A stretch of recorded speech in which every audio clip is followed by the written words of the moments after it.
Hej och välkomna till Sundhult. Eller egentligen inte alls Sundhult, för jag är ett par kilometer hemifrån. Vi stängslade in den här hagen till tjurarna igår, så här i mitten av november. Och här ligger de nu i godan ro och idisslar efter att ha kalasat på allt möjligt gott här.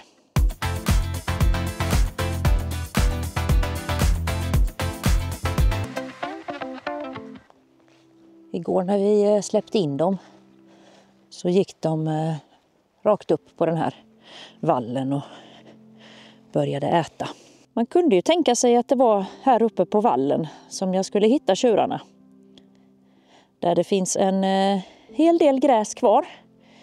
Vi tog aldrig någon andra skörd här. Men en första skörd tog vi. På den här gården då som är några kilometer ifrån oss, så har vi sedan ett par år tillbaka tagit ensilage på de vallarna som är insprängda här i skogslandskapet. Men hagen här runt husen, den har vi aldrig betat. Vi har inte frågat heller om de vill. Men i år så tog vi och ringde ägarna till huset och de såg gärna att vi betade runt omkring. Såg det som en win-win. Så igår så tog jag och Christian och satte upp det här stängslet. Vi hade vildsvinstängsel runt en stor del utav hagen redan. Men här saknades det. Så då satte vi upp ett par stycken ekstolpar. För att det skulle gå så snabbt som möjligt så gjorde vi inte en fullständig permanent lösning kan man säga. Utan vi satte några ekstolpar, drog ståltråd emellan. Och sen har vi några temporära stolpar som får justera höjden. På det här viset så kunde vi snabbt få in djuren till nytt bete utan att lägga allt för mycket tid. Och vi har samtidigt förberett för att göra det riktigt bra ett annat år. Vi har använt våra egna stolpar. De vi har sågat själva, som ni har sett i en annan film. Där själva eken kommer från en av delägarna. Vi i Sundhult har sågat dem. Och sen är det en annan delägare som har lagt tiden och spetsat dem. Och just det här att kunna göra sina egna grejer. Dels så sänker vi ju kostnaden jämfört med om vi skulle köpa in det. Men sen handlar det också om att den arbetstiden som vi lägger på att såga, att det är vi som får betalt för den arbetstiden och inte någon annan som sågar. Så det är ju både närproducerat och smart rent ekonomiskt.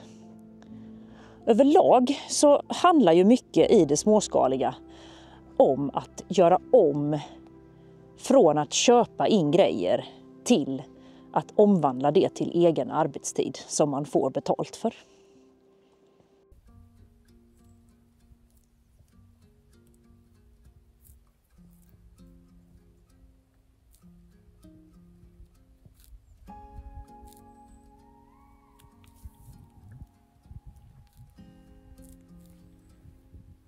Eftersom det inte är någon som har gått här på länge så är det ju blandat både gammalt och relativt nytt gräs.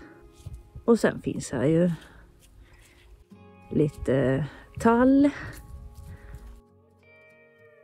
En hel del ljung som korna gillar. Och det är ju det här som är det naturliga för djuren också. Så om vi skulle förlora lite tillväxtdagar på det här viset så spelar inte det så stor roll. Det som spelar roll är ju vad kostnaden är. Och att djuren håller sig friska. Att de får göra precis det som de är till för. Och i en sån här hage, att de kan välja vad de äter. Många örter och träd och så innehåller ju andra vitaminer och mineraler än vad gräs gör. Och det gör ju då att de kan hålla sig friskare. Och även billigare. Det är billigare om djuren själva kan leta upp mineralerna än att vi ska ge dem.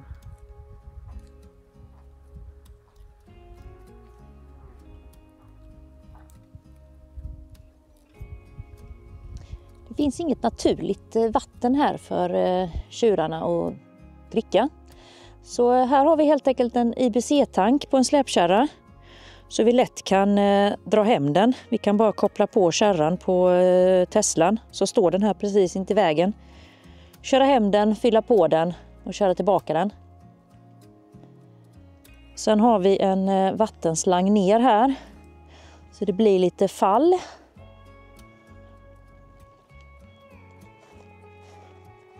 Och sen har vi en balja med flottör.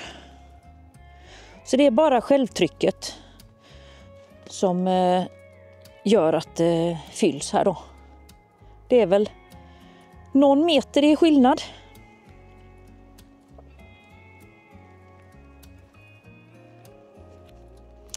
Jag har testat lite olika varianter. Det går ju även att ha en vattenkopp och sätta i änden.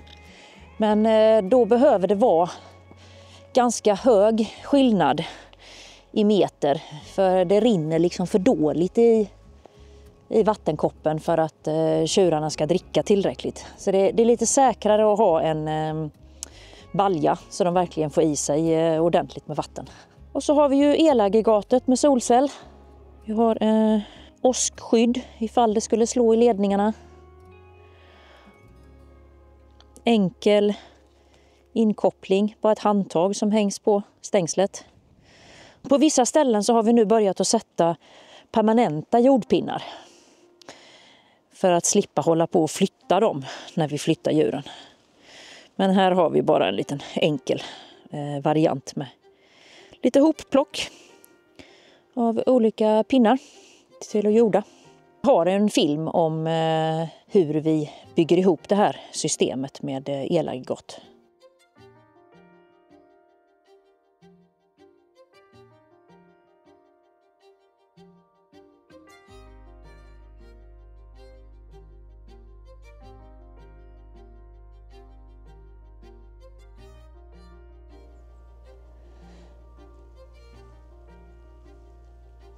Genom att tjurarna nu kan gå på bete längre så sparar vi ju inte bara pengar utan även resurser i form av ensilage, i form av bränsle till traktorer. All hantering som är kring att utfodra dem. Både tidsmässigt men även resursmässigt. Vi ska köra ihop balarna, vi ska köra ut balarna.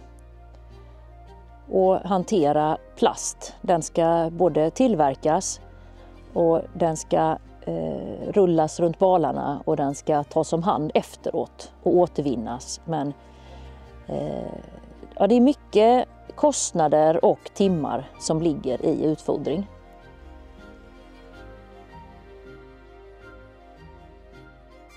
Ja, men hur blir det med tillväxten då? Det här gräset som tjurarna äter nu, det kan ju inte vara optimalt ur näringshänseende, eller? Ja, det är mycket möjligt att de här tjurarna inte växer lika mycket eller lika snabbt som de skulle ha gjort om de hade stått stilla och ätit ensilage.